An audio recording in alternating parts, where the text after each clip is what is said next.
अस्सलाम वालेकुम जी, क्या हाल चाल है सबके, कैसे हैं? तो यार काफ़ी मेरे प्यारे भाइयों का कमेंट था कि आप घोड़ों को डाइट क्या देते हैं। तो यार डाइट में हम शाम को इनको ये देखें चोकर है, इसके अंदर तूड़ी मिक्स की हुई है, ये देते हैं। और सुबह टाइम इनको हम लूसन देते हैं।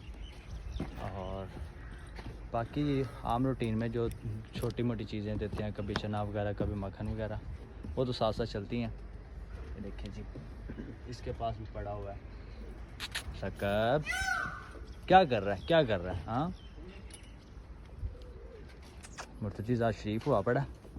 मौसम माशाल्लाह ठंडा है ना, इस वजह से देखें अपनी मस्ती फिर से फुली एक्टिव हुआ है। ना कर ना कर ना कर, रिलैक्स। बस बस कर बस कर बस कर बस कर, गुड बॉय। बस मेरा बच्चा नाराज़ हो गया है सकब। इधर आ, इधर आ, इधर इधर इधर इधर।